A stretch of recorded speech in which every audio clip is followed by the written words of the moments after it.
국민을 위해서 협업을 하는 관계이기 때문에 오늘 협업하는 문제를 서로 상견례하고 논의를 잠깐 하였습니다. 국민을 위해서 검찰과 경찰이 잘 협업해서 하자 그런 적당한 말씀을 해주셨고 남원지청에서 서울지검으로 검찰 인사를 해가지고 서울지검보다 잘 지키고 그런 인연이 있습니다.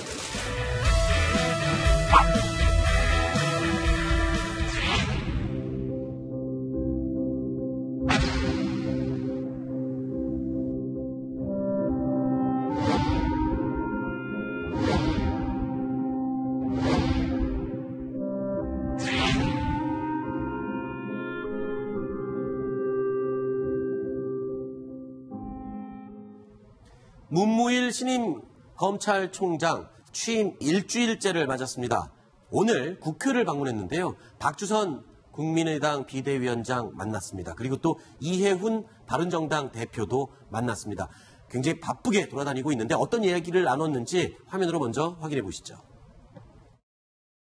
경찰에서 변사 보고가 들어가는데 두 분은 가해자라면서 이건 교통사고로 보기가 어렵다. 다른 사건이 있다는 것을 밝혀냈다.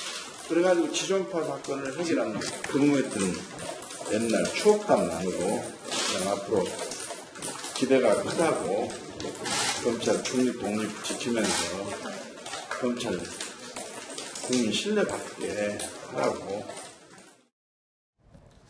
자, 그런데요. 이 공교롭게도 문무일 검찰총장 지난주에는 추미애 대표를 예방을 했고요. 이번 주에도 국회를 방문했는데 만나는 정치인들이 다들 또 법조인 출신이에요. 그렇죠?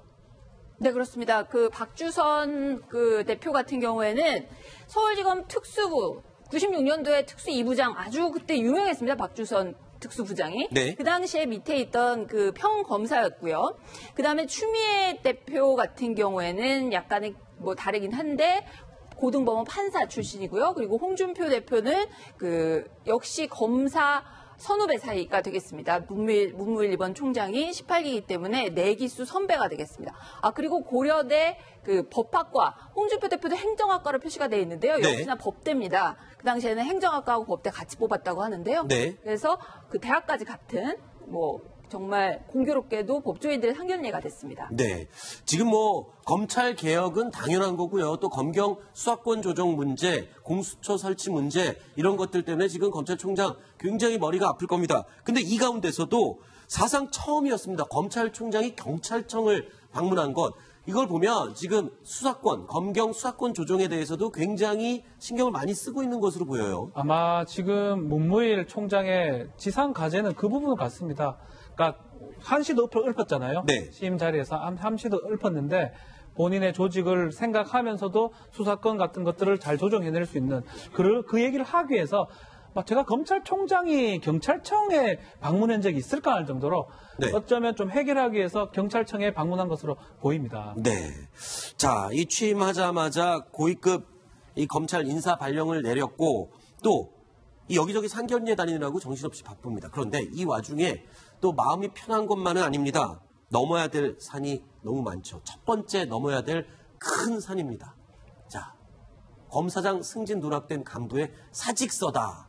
자, 사직서의 내용이 어땠길래 이렇게 큰 산이라고 표현을 했을까요? 네, 이완규 부천지청장이 쓴 글입니다. 네. 최근에 이제 검찰 인사가 있었는데 이분이 차장검사입니다. 네. 검사장의 승진을 하지 못하고 이번에 물러나면서 검찰 내부 전산망에 글을 올렸습니다. 네. 그런데 이런 여러 가지 얘기를 해놨는데요. 청와대와 관련해서 겨냥된 말을 했습니다. 네.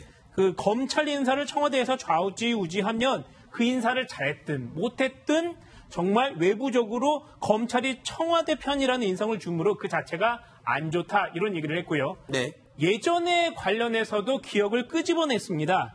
예전에 노무현 대통령 때 2003년도에 그 검찰의 인사와 관련해서 인사심의위원회를 만들자 이런 얘기를 했었는데 그게 잘 되지 않았다. 그 검사들과의 대화에서 인사제도를 건의했는데 아무 연락이 없었다. 네. 당시에 기다렸고 많은 준비를 했는데도 별다른 것이 없었는데 이번에 문재인 대통령이 취임 후 검찰 중립성 강화를 언급했는데 순진한 기대해봤지만 아직 이른 것 같다. 이렇게 꼬집었습니다. 네.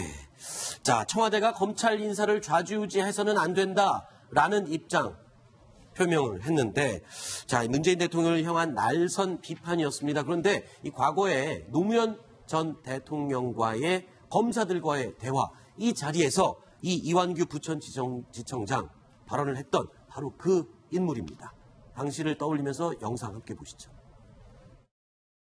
다른 나라와 달리 우리나라는 그동안에 이 법무부 장관이 갖고 있는 이 재청권, 즉 이 실질적인 인사권을 가지고 정치권의 영향력이 수없이 저희 검찰에 들어왔다는 사실 때문입니다. 자, 2003년도였죠. 저 때가 검찰 인사와 관련해서 대통령에게 직접 비판의 목소리를 높였던 이완규 부천지청장. 어떤 사람입니까? 어떤 인물로 유명합니까? 이완규 부천지청장은요. 네. 지금 말씀하신 것처럼 2003년 검사와의 대화에서 일단 그 이름을 처음으로 이렇게 유명세를 타긴 했는데 네. 검찰 조직에서는 굉장히 유명한 그 그래요? 검사였다고 합니다. 그 마치 검경 수사권 독립할 때 황운하 그렇죠. 기획관이요. 기획관이 굉장히 상인적인 존재인 것처럼 검사 조직에 대해서 애정도 엄청나고요. 공부도 많이 해서 지금 형사소송법 박사를 갖고 있을 정도로 검찰 조직에 대해서 나름 그 프라이드가 자부심이 굉장히 강한 분인데 네. 그 당시 2003년도에 그 말을 했던 서서 발언을 했던 노무현 대통령에게 얘기했던 검사들 중에 지금 제가 조금 전에 그 취재를 해보니까 네. 당시에 발언했던 검사들이 다 옷 벗고요. 아. 지금 딱 한 명 남아있다고 합니다.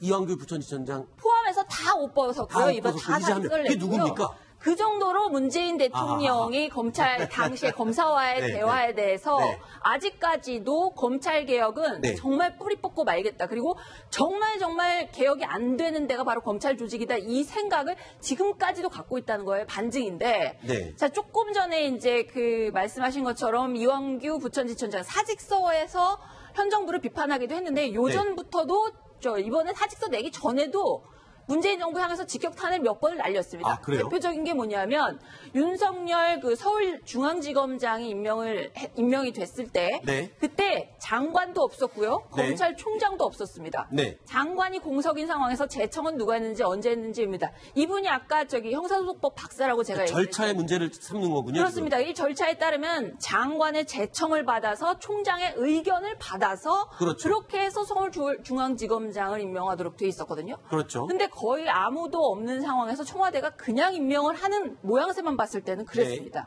물론 뭐 나중에 차관이 재청을 했다고 하지만 네. 이런 부분들에 대해서 굉장히 깐깐하게 그 지적을 했던 검찰 내부에서는 정말 깐깐한 학자 스타일의 드문 검사였습니다. 네. 자, 일단은 뭐 검사장 승진에서 누락된 중간 간부들 잇따라서 지금 사의를 줄줄이 표명을 하고 있는 상황이라고 하는데 이 와중에 검사와의 대화에 직접 참여했던 검찰 인사들 대부분 아까 신정숙 차장이 얘기했습니다. 그때 참여했던 사람들 다 옷 벗고 딱 한 명만 남았다라고 하는데 이게 검찰 인사에 대한 반발로 해석을 해야 되는 거 아닌가요? 어떻습니까? 그렇습니다. 그 말씀하신 대로 지금 이완규 부천지청장 같은 경우에는 이론적으로 이번에 청와대 인사가 굉장히 절차에 맞지 않게 하자가 있다는 식으로 지적을 했는데요. 네. 김영종 안양지청장 같은 경우에도 뭐 최근 어느 기자가 검찰에 봄날은 갔다고 했지만 제 네. 기억에 검찰은 봄날은 없다. 네. 그러면서 항상 위기의 순간이라는 얘기밖에 없었다. 이러면서 역시나 그 사직서를 냈다고 합니다. 네. 자, 그런데 어쨌든 검찰 개혁에 대해서 문재인 정부가 거의 지금 거의 지상 과제로 삼고 있는데 되게 재밌는 거는 뭐냐면 검찰 조직도 그렇고요. 문재인 대통령도 서로 안 믿습니다. 서로 안 믿어요. 서로 안 믿습니다. 아, 그래요? 문재인 대통령도 검찰에 대한 뿌리 깊은 불신이 있고요. 그렇죠. 정치 검사에 대해서 늘 굉장히 비판을 하는데 그랬죠. 자기 책에서도 여러 차례 얘기를 했다시피 그리고 또 그 정치적인 동지기도 했던 노무현 전 대통령이 검찰 수사를 받다가 그렇죠. 그 몸을 던지기도 했고 이런 것 때문에 검찰 개혁 반드시 해야 되지만 누구도 안 믿습니다. 그렇군요. 그리고 검찰 조직 역시 문재인 정부와 뭔가 지금 그러니까 굉장히 뭔가 잘 맞춰서 가고 있는 것 같지만 네. 하여튼 앞으로 지켜봐야겠지만요. 갈등이 크게 잠재하고 있다고 보면 되겠습니다. 네. 자, 이 문무일 신임 검찰총장이 넘어야 될 두 번째 산입니다.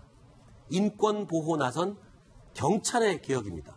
자, 지금 검경 수사권 조정 이야기가 막 불거지기 시작하니까 경찰은 지금 먼저 손들고 나서서 개혁을 하겠다. 그리고 굉장히 적극적으로 지금 나오고 있는 상황이죠. 네, 맞습니다. 경찰은 경찰청 산하로 경찰개혁위원회를 만들었습니다. 네. 그리고 최근에는요, 그 개혁 권고안을 최근에 발표를 했는데 네. 내용은 이렇습니다. 어떤 내용이냐 하면 수사관의 공정성을 가리키기 위해서 제척, 기피, 회피라는 제도를 도입하자는 겁니다. 네. 제척이라는 것은요, 이런 내용입니다. 수사관이 피해자의 친족 등일 때 수사에서 배제하는 것이고요. 그리고 그 회피라는 것은 수사관 스스로 특정 사건을 맡지 않겠다고 얘기하는 거고, 네. 그 다음에 기피라는 것은 피의자가 수사가 불공정하다는 이유로 수사관 교체를 요구할 수 있는 것을 말합니다. 네. 이게 사실 법원에서는 실행이 되고 있습니다. 하지만 현재 경찰의 수사와 관련해서는 수사가 제대로 이루어지지 않을 수 있기 때문에 인권 보호도 되게 좋지만 해외에서는 매우 드문 사례로 알려지고 있습니다. 그렇군요. 자, 일단 검경 수사권 조정 앞두고 경찰이 지금 계속해서 적극적으로 개혁을 하고 있는데 어떻게 될지는 아무도 모릅니다.